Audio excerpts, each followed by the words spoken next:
Men, women, boys, girls, and trolls of the channel, we are approaching the end of one chapter and the start of another. Alan and I are motoring across the water one final time today. I can tell how many of you are crying out for more footage of me being on a Northlink ferry from Scotland to Shetland.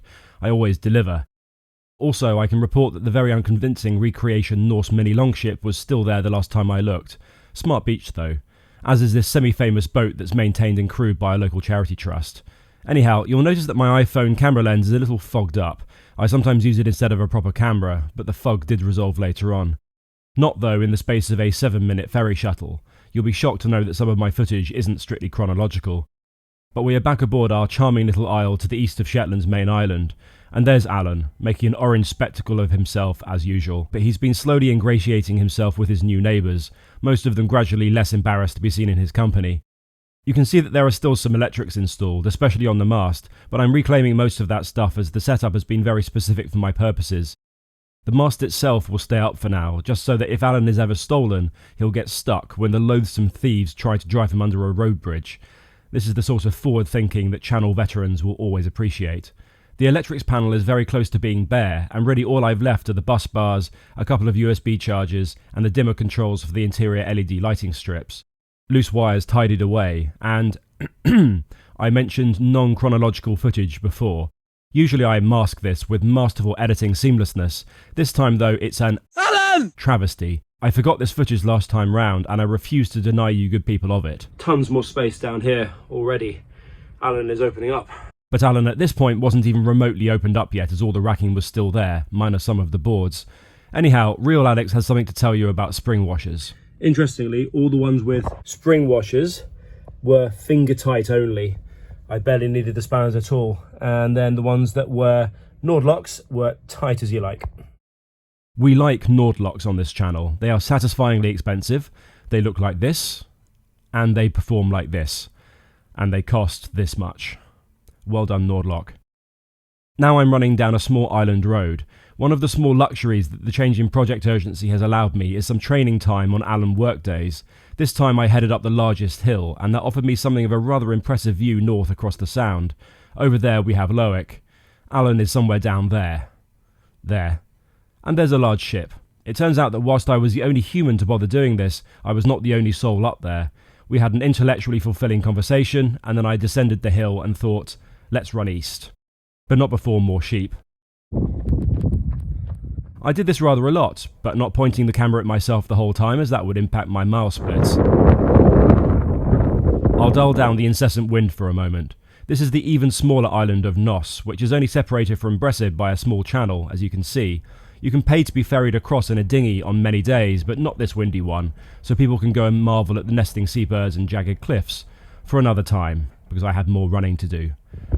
Yeah, the sunnies probably weren't necessary, but that was worth the run. That's pretty cool, even on a slightly windy day. This was the full route, and fortunately I ended up where I began, as there was plenty more to get done. As you can see, the mast is now depopulated. I was hyper efficient and so got to enjoy part of the evening, and as I cooked dinner, I noticed the sizable bull seal that had been regularly using the marina as an orca-free relaxing zone, becoming more curious.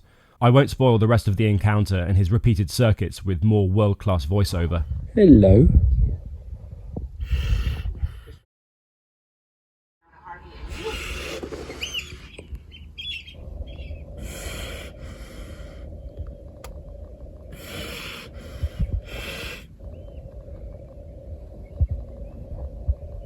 Where are you?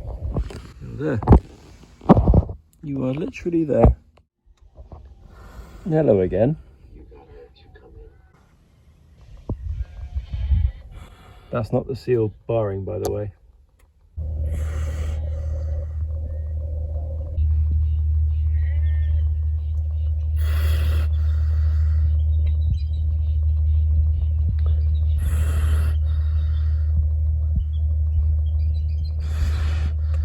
How many laps have you done?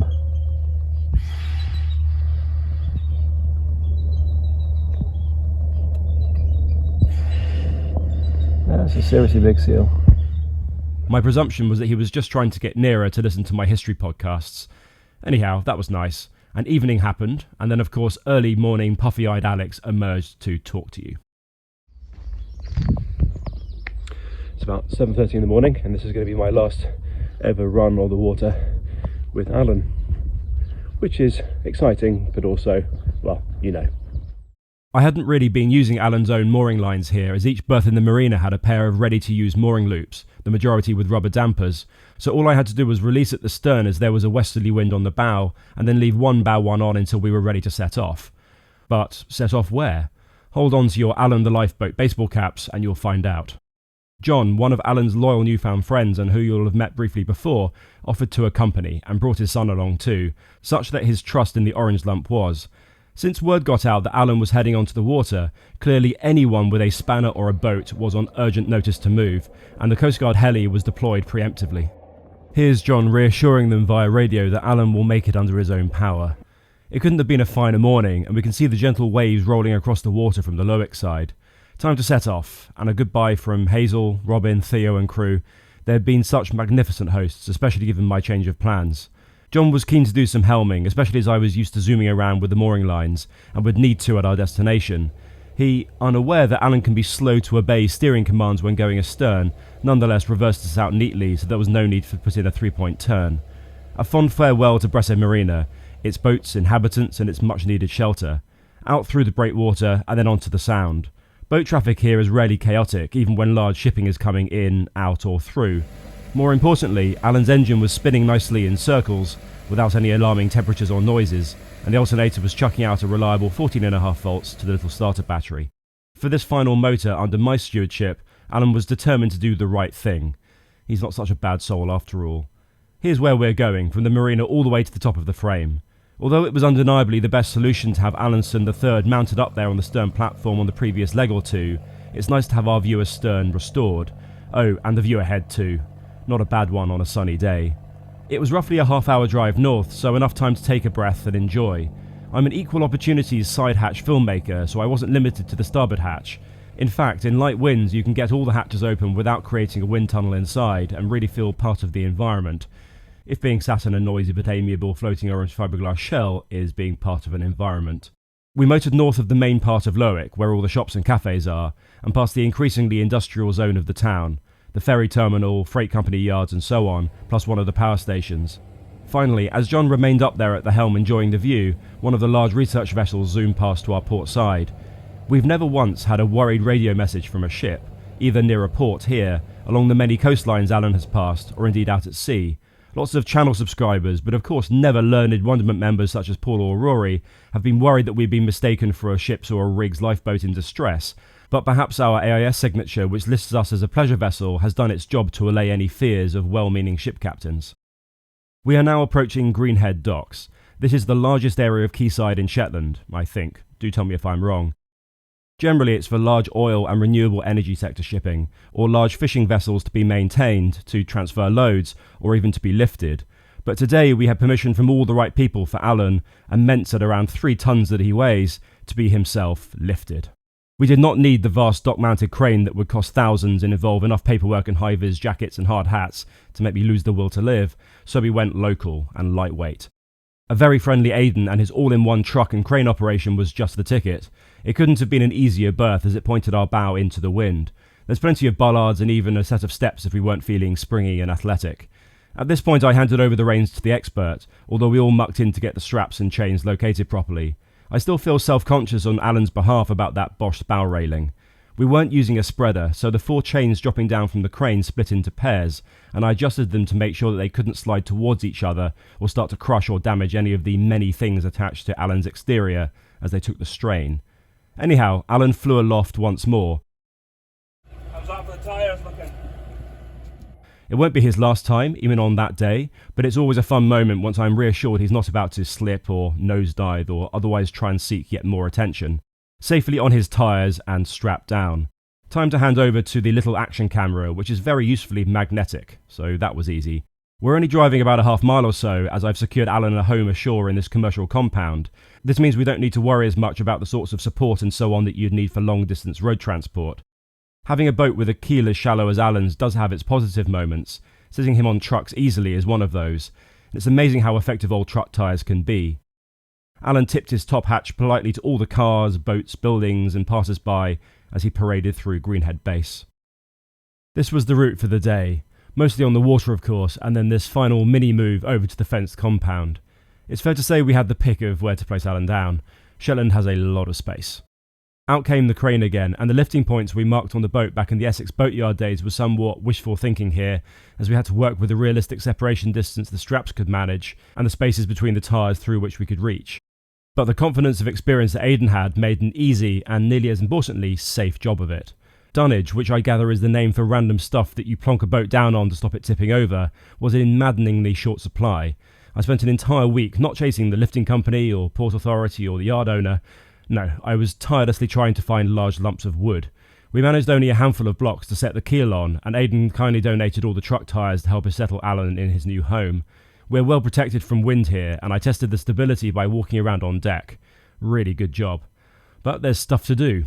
This morning's job is to get the generator out the boat. Here it is. You'll remember this from a previous episode.